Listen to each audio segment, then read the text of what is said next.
Un coup de tonnerre dans la vie de Lio. Le 2 mars dernier, la très célèbre chanteuse apprenait la mort de son fils, Diego.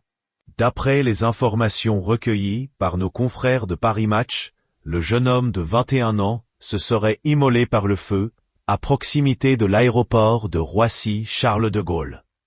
Celui-ci aurait récupéré la carte bancaire de sa mère, avant de prendre la direction de l'aéroport au volant de sa propre voiture. Il a ensuite rempli un jerrycan d'essence dans une station-service à l'enseigne Total, située à proximité de l'emprise aéroportuaire. Quelques semaines après l'ouverture d'une enquête, Lio a organisé les funérailles de son plus jeune enfant.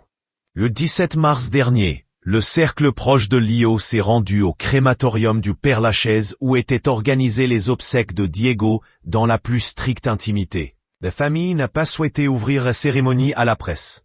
Une personne proche de la chanteuse a joué un rôle de premier dans la préparation de l'événement. Une source qui témoigne sous couvert d'anonymat a récemment révélé au magazine Voici que Elena Noguera a tout organisé et évidemment Jean-Pierre Bellet, le père de Diego. L'actrice s'est tenue aux côtés de sa demi-sœur pendant les funérailles dans une atmosphère chargée d'émotions. Lio a attendu plus d'1 mois après le décès de son fils Diego pour briser le silence.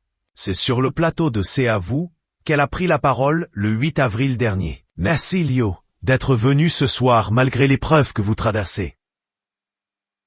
Vous étiez d'ailleurs sur scène le 15 mars dernier pour la tournée Les années 80. Ça a beaucoup ému le public et j'imagine que l'émotion du public vous donne de la force, l'a interrogé Anne-Elisabeth Lemoine à la fin de leur échange.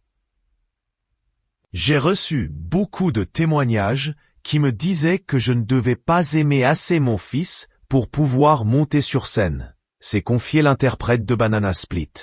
Moi, je dis simplement nécessité fait loi. Moi, je dois travailler et j'ai encore d'autres enfants. J'ai des petits-enfants, nécessité fait loi. Lio est devenue grand-mère pour la première fois de sa vie en 2022.